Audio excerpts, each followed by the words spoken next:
여러분, 믿음이란 무엇일까요? 교회에 다니며 신앙생활을 한다는데 도대체 무엇을 믿으며 살아야 할까요? 그 내용을 알려주는 것이 사도신경, 즉 사도들이 전한 믿음의 내용입니다. 때문에 하이델베르크 교리문답은 철저히 이 사도신경을 따라 우리에게 신앙을 소개하고 있습니다. 먼저 성부 하나님, 그리고 성자 예수님, 그리고 성령님이 어떤 분이신지, 그리고 우리를 위해서 무엇을 하셨는지와 더불어 그 삼위일체 하나님께서 세우신 공교회,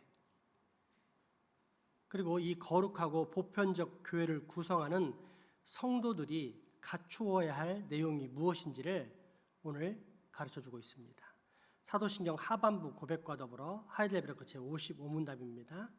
나는 성령을 믿으며 거룩한 공교회와 성도의 교제와 죄를 용서받는 것과 몸의 부활과 영생을 믿습니다. 아멘. 성도가 서로 교통하는 것 또는 교제하는 것의 의미는 무엇입니까? 첫째, 그리스도의 지체로서 모든 신자는 개별적으로 주님이신 그리스도와 그리스도의 모든 보화와 은사들에 참여합니다. 또한 다른 지체의 유익과 구원을 위해서 각각의 신자는 자신이 받은 은사들을 기꺼이 또한 기쁨으로 사용할 의무를 지니고 있습니다. 아멘. 성도의 교제하면 얼른 드는 생각은 성도들끼리 사귄다 하는 것으로 생각합니다. 그래서 함께 차도 마시고 취미생활도 즐기고 운동도 하고 식사도 하고 여행도 가는 것들을 떠올립니다. 물론 이는 성도의 교제에 있어서 빼놓을 수 없는 중요한 부분입니다만 그럼에도 불구하고 핵심은 아닙니다. 왜냐하면 성도의 교제란 말 그대로 거룩한 무리, 거룩한 백성들의 사귐이기 때문입니다. 이러한 성도의 교제를 옛날 번역처럼 성도의 교통이란 말로 대체하면 훨씬 더 이해하기 쉽습니다. 회사 단합대회에 참석해 식사한 후 기독교인 친구 하나와 불교인 친구가 커피숍에서 대화를 나눕니다. 뒤쪽은 설악산이요, 앞에는 확 트인 동해바다가 있습니다. 이 기가 막힌 장면에 감동한 기독교인이 말합니다. 와, 역시 하나님께서 창조하신 세상이야. 저 웅장한 산들과 드넓은 바다를 봐. 하나님의 솜씨가 정말 아름답지 않니? 그러자 불교인 회사 동료가 내뱉습니다. 산은 산이요, 물은 물이다. 부처가 나요. 내가 곧 부처이거늘. 통하지를 않습니다. 이를 불통 또는 교통의 부재라 합니다. 따라서 성도의 교제라고 할 때 가장 중요한 것은 성도라는 단어입니다. 거룩한 백성일 때만 서로 통하기 때문입니다. 그렇다면 이렇게 서로 통하는 성도란 어떤 사람일까요? 예수 그리스도와 연합한 사람입니다. 머리이신 예수님께 접붙임을 받은 사람, 즉 예수님께서 주신 구속의 은혜를 받아서 구원을 얻고 거룩하게 된 사람입니다. 따라서 예수 그리스도께 속하지 않은 사람은 성도가 아니요.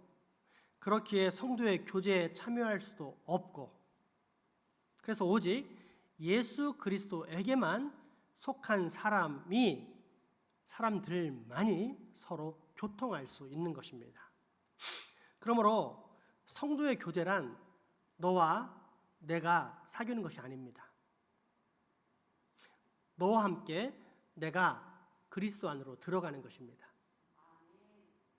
사람과 사람 사이 이전에 우리가 함께 그리스도 안으로 들어가는 것입니다. 그런데 교회에서 이것을 자꾸 잊어버리기 때문에 성도의 교제가 세속화됩니다. 친밀한 관계를 유지하고 또 서로 사랑하기 위해서 모인다고 말하지만 그리스도 안에서의 교제가 아니라 인간적인 친목이 되어버리기 때문에 성도의 교제와 세속적 교제의 차이가 구별이 없어지게 됩니다. 예를 들어 구역 모임을 하는데 예배를 드리고 난 후 식사하면서 온갖 세속적 이야기와 더불어 평소에 마음에 들지 않는 사람들에 대한 비방이 난무한다면 그것이 과연 성도의 교제라고 할 수 있을까요? 성도의 교제라는 명칭은 하고 있지만 실상은 마귀의 지배를 받는 사탄의 회당일 뿐입니다. 따라서 성도의 교제에 있어서 가장 거룩한 것은 거룩할 성, 즉 내가 예수님 안에 거하고 또한 예수님이 내 안에 거하는 것, 한마디로 성전이 되는 것입니다. 고린도전서 3장 16, 17절 말씀입니다. 너희는 너희가 하나님의 성전인 것과 하나님의 성령이 너희 안에 계시는 것을 알지 못하느냐. 누구든지 하나님의 성전을 더럽히면 하나님이 그 사람을 멸하시리라. 하나님의 성전은 거룩하니 너희도 그러하니라. 아멘. 구약의 성전은 원래 성막, 그러니까 출애굽 시대에 이동해 다니던 거룩한 천막이 건물로 변한 것입니다. 따라서 성막이 이스라엘에게 주는 의미를 알아야만 성전을 제대로 이해할 수 있는데 하나님의 임재입니다. 이스라엘 백성들이 움직일 때마다 성막이 동행했는데 이는 하나님께서 그들과 함께 하신다는 임재의 상징이었습니다. 그런데 이 성전이 신약에 와서는 더 이상 건물로서의 성전이 되지 않습니다. 십자가에 달리신 예수 그리스도를 구주로 믿는 자에게는 성령님이 임재하시고 그로 말미암아 이제 우리 안에는 하나님이 계시기 때문입니다. 따라서 오늘날 우리에게 성전은 더 이상 건물이 아닌 사람입니다. 우리 안에 하나님이 계시기에 우리가 성전입니다. 표어를 한번 다 같이 읽어보겠습니다. 주님, 우리로 하나님의 성전을 건축하게 하옵소서.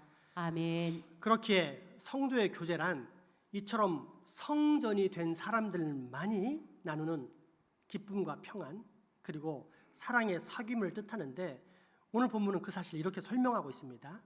영원한 생명이신 예수 그리스도를 우리가 만났는데 이 예수를 지금 너희에게 전하는 것은 너희 또한 우리처럼 예수 그리스도와 더불어 누리는 영생의 기쁨과 감사, 행복 그리고 세상은 절대 줄 수 없는 영원한 평안을 누리게 하는 것이다. 오늘 본문 말씀 같이 읽어보겠습니다. 태초부터 있는 생명의 말씀에 관하여는 우리가 들은 바요 눈으로 본 바요 자세히 보고 우리의 손으로 만진 바라. 이 생명이 나타내신 바 된지라. 이 영원한 생명을 우리가 보았고 증언하여 너희에게 전하노니 이는 아버지와 함께 계시다가 우리에게 나타내신 바 된 이시니라. 우리가 보고 들은 바를 너희에게 전함은 너희로 우리와 사귐이 있게 하려 함이니 우리의 사귐은 아버지와 그의 아들 예수 그리스도와 더불어 누림이라. 우리가 이것을 쓰면 우리의 기쁨이 충만하게 하려 함이라. 아멘. 그런데 우리 이 성전은 십자가로 구성되어 있습니다. 마치 예수님처럼 말입니다. 십자가를 한번 잘 살펴보십시오. 두 개의 나무가 서로 나란히 정렬되어 있습니까? 아니면 교차해서 말 그대로 십자의 형태입니까? 이것은 예수님이 하늘로부터 오신 존재이시기에 다시 영광의 하늘로 올라가실 분이시지만 그 사랑과 능력을 이 땅의 백성들을 위해 사용하셨던 것처럼 예수 그리스도의 제자요 성전인 우리도 역시 하나님께로부터 시작되어 하나님께 영광을 올려드릴 존재로서 하늘로부터 받은 그 사랑과 능력의 방향이 반드시 수평, 결국 이웃으로 향해야 한다는 뜻입니다. 이것이 십자가에 남긴 성도의 정체성, 곧 하나님 사랑과 이웃 사랑입니다.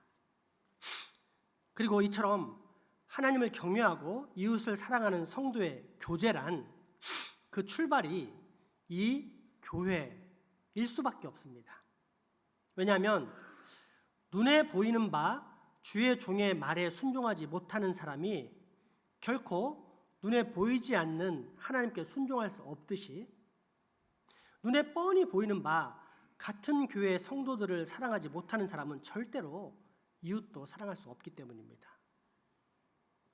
무엇보다도 예수님의 지체인 진짜 성도는 다른 지체들의 유익과 복지와 번영을 위해 사는 존재이기 때문입니다. 신약에 나타난 이런 대표적인 예가 예수님 승천하시고 10년 뒤인 이방교회 헌금입니다. 글라디오 황제 때인 주 약 44에서 48년경에 유대 지역에 큰 흉년이 들었습니다. 그러자 안디옥 교회는 예루살렘 교회를 돕고자 구제헌금을 모아 사도 바울과 바나바 편에 보냅니다. 안디옥 교회와 예루살렘 교회 하나됨, 이방인 교회와 유대인 교회 하나됨, 그들 사이의 교제를 아주 구체적으로 그리고 아주 현실적으로 실제적으로 나타낸 것입니다. 특별히 고린도후서 8에서 9장은 이처럼 가난하고 어려움에 처한 성도들을 돕는 헌금에 대해서 다루는데 이를 은혜라고 표현하기도 하고 때로는 봉사라고 표현하기도 하며 또는 교제라고 표현하기도 합니다. 이는 성도들에 대한 봉사와 섬김이 곧 성도의 교제라는 뜻이고 그것이 또한 하나님께 받은 은혜를 나누는 일이 된다고 말하면서 성도들의 교제가 얼마나 구체적이고 현실적이어야 하는지를 보여줍니다. 그렇다면 우리는 어떻습니까? 하나님께로부터 비롯된 정체성인 성도라는 존재와 은사가 과연 다른 지체들의 유익을 위한 것이라는 사실을 알고 있습니까? 나 자신을 진정 다른 지체들의 유익과 번영을 위해서 사용하고 있습니까? 그렇다면 우리는 성령님의 능력 가운데 이루어지는 진정한 성도의 교제에 참여하고 있는 것입니다. 이러한 성도의 교제가 우리 일상의 삶에서 당장의 교회 삶에서 실현되고 있는지 확인하기 위해 지극히 현실적인 몇 가지 예를 제시해 보겠습니다. 물론 이는 절대적인 것은 아니고 상대적인 지침입니다만 그럼에도 불구하고 가장 기초적인 신뢰이기 때문에 정상적인 성도라면 한 번쯤 꼭 새겨드려야 할 필요가 있을 것 같습니다. 자막 부탁합니다. 첫째, 여러분이 속해 있는 교회 공동체의 성도들을 얼마나 알고 있습니까? 성도들을 얼마나 많이 그리고 구체적으로 알고 있습니까? 내가 속해 있는 교회 공동체의 성도들을 될 수 있는 대로 많이 구체적으로 아는 것이 성도의 교제가 이루어지는 토대입니다. 둘째, 성도들 중 몇 사람을 집으로 초대해서 식사나 차를 나누며 이야기하는 시간을 얼마나 갖고 있습니까? 자주는 아니더라도 한 달에 한 번이나 1년에 몇 번이라도 이런 기회를 마련해서 깊이 사귀는 데 신경을 써 보십시오. 성도들의 문제에 대해 알게 되었을 때 그에 대해 자연스럽게 마음이 쓰이는지 아니면 면목과 눈치 때문에 속으로 귀찮아하지는 않는지를 솔직히 생각해 보십시오. 후자의 경우에 속한다면 하나님 앞에서 진정으로 회개하고 성령님이 우리의 심령에 진정한 사랑과 실천의 능력을 주시도록 기도하십시오. 넷째, 다른 교회 성도들과도 깊이 사귈 수 있는 여유와 능력이 있는지를 점검해 보십시오.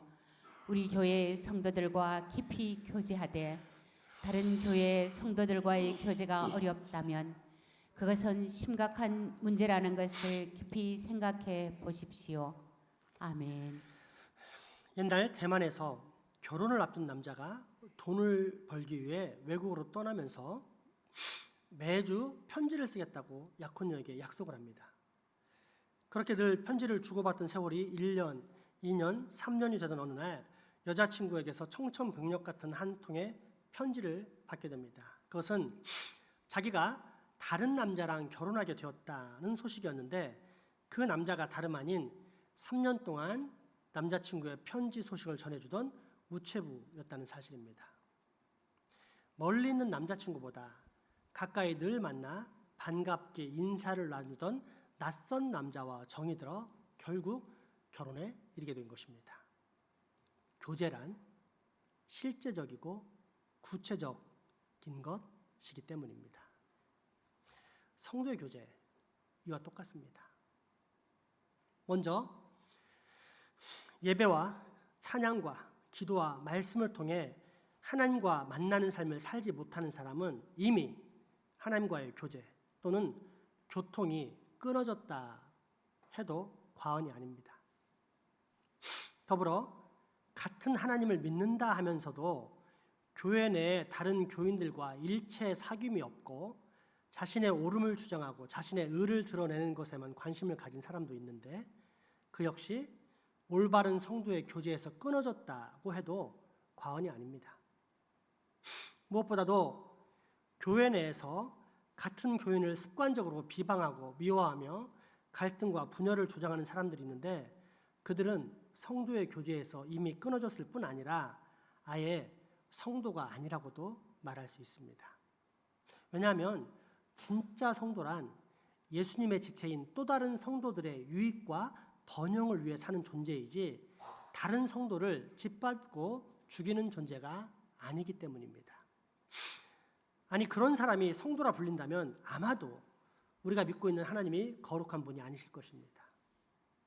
그러므로 이 시간 마지막으로 부산에 있는 한 목사님의 진단을 통해 내가 참 성도인지 아닌지를 분간해 보겠습니다. 그러나 이는 단순한 분별이 아닌 회개, 즉 변화와 돌이킴의 기회임을 인식하시고 혹 그렇게 살지 못하는 분이 아직 있다면 이제부터는 성도의 교제, 즉 하나님을 경외하고 다른 성도들의 유익과 번영을 위해 사는 진짜 성도의 삶 가운데 들어가시기 바랍니다.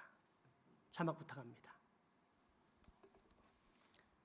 오늘날 신자들 중에는 신앙이 언제나 하나님과 나의 개인적 관계라고만 생각하면서 살기 때문에 주일에 교회에 와도 예배만 드리고 집으로 돌아가 성도의 교제 자체가 아예 없는 사람들이 많이 있습니다. 교회의 기현상입니다. 심지어 어떤 이들은 아예 교회라는 집단 자체를 불필요한 것으로 여겨서 집에서 온라인이나 텔레비전을 보면서 예배를 드린다고 합니다. 인격적인 하나님을 인격적으로 만나지 못하고 화면에 가두어 놓은 내 편의대로 만나는 것이 과연 예배가 될 수 있을까요? 최근에는 새로운 형태의 무교회주의가 발흥하고 있다고 합니다. 워낙 교회의 부정부패가 심각하니까 아예 교회 자체를 거부하고 나는 개인적으로 하나님을 믿는다라고 말하는 것입니다. 나름 그럴듯하고 설득력 있게 들리지만 사실은 하나님의 말씀보다 자신의 의를 쫓는 현대의 또 다른 바리새파라 할 수 있습니다. 아멘. 심지어 참 신앙을 가졌다고 말하는 사람들 중에도 교회라는 존재 자체는 덜 중요한 것으로 여기고 오로지 자기 구원에만 관심이 있는 사람들이 있습니다. 이런 사람들은 하나님께서 교회를 통해 이루고자 하시는 영광스러운 구원 사역에 관심이 없는 사람들입니다. 아멘. 여러분, 복음이 서구 사회에서 들어오면서 복음과 함께 서구 문화가 들어왔는데 그게 개인주의, 이기주의입니다.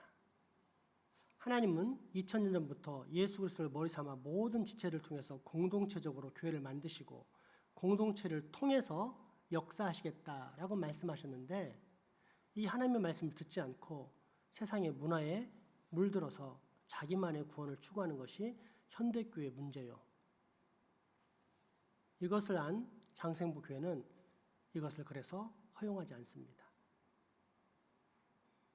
공교회의 공예배는 무조건 참석하는 것이 기본적인 신자의 의무요. 또 예배 후에 성도들이 교제하는 것은 당연한 하나님의 말씀에 기록된 공동체 교통입니다. 그러므로 여러분, 성도의 교제는 선택이 아닙니다. 필수입니다. 누군가가 만약 정상적인 성도라면 성도의 교제, 무엇보다도 머리 대신 주님의 한 몸으로 묶어주신 지역 내 공동체들의 모임인 교회 안의 거룩한 교제는 신앙생활의 필수입니다. 이 사실을 꼭 기억하십시오. 그것이 하나님의 말씀에 순종하는 것이요. 그렇지 않으면 아무리 자기가 옳다 해도 하나님의 말씀을 거역하는 것입니다. 하이델베르크 제55문답입니다. 성도가 서로 교제하는 것의 의미는 무엇입니까? 첫째, 그리스도의 지체로서 모든 신자는 개별적으로 주님이신 그리스도와 그리스도의 모든 보화와 은사들에 참여합니다. 또한 다른 지체의 유익과 구원을 위해서 각각의 신자는 자신이 받은 은사들을 기꺼이 또한 기쁨으로 사용할 의무를 지니고 있습니다. 아멘. 기도합시다. 성도가 거룩한 교제 가운데 살도록 만드신 하나님, 우리로 하나님을 경외하고 이웃을 사랑하는 십자가의 원리, 즉 성도의 교제가 넘치게 하여 주옵소서. 예수님 이름으로 기도합니다. 아멘. 헌금하겠습니다.